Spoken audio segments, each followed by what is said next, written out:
If you didn't see my last video about how your rights are being squashed by the left, I'll put it up there for you or somewhere. Here's the thing, guys. This thing just doesn't stop here. It goes all the way up. You're going to love this. Did you know January 6th, there's currently 967 people under criminal charges for entering or remaining in a restricted federal building or grounds. There's 372 people that were charged for assaulting, resisting, or impeding officers and employees. There were 310 corrupt, obstructing, influencing, impeding an official proceeding, or attempting to do so.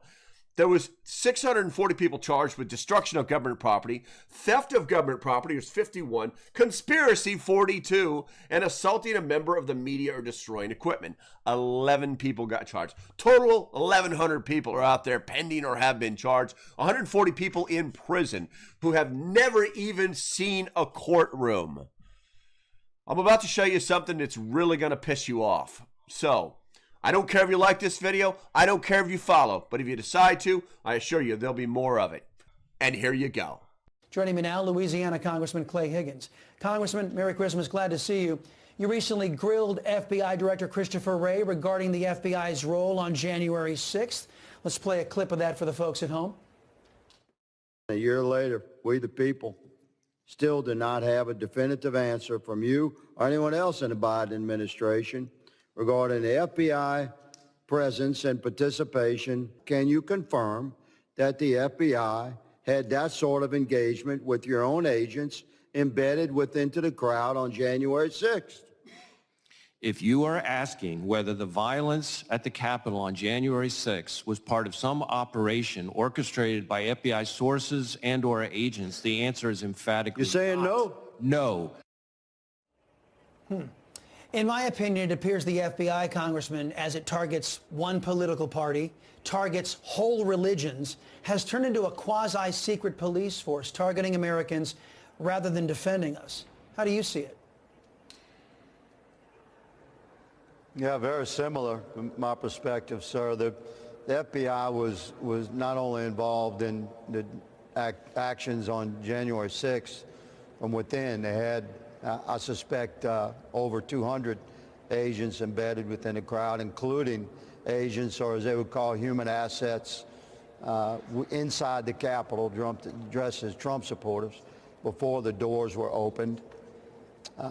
Beyond that, the FBI had embedded themselves and infiltrated online chat groups and websites and social media accounts across the country with any group that was discussing objections to COVID oppression.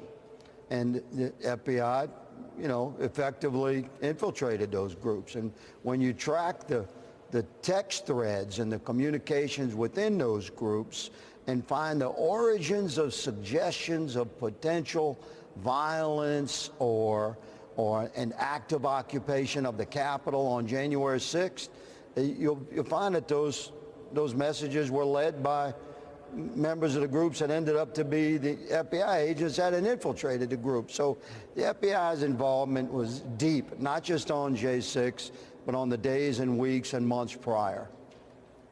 And of course, the video that's just recently been released also showing the Capitol Police welcoming in people into the Capitol, not trying to keep them out as we were led to believe initially, undermining this whole insurrection narrative.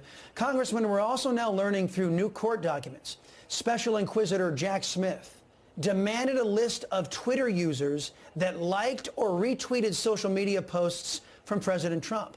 Congressman, as the Democrats have largely abandoned the Constitution, and with the corruption that we've all witnessed at FBI and DOJ, it doesn't take much imagination to see socialists in the Democrat Party using a list like that for government threats, government intimidation, and government coercion.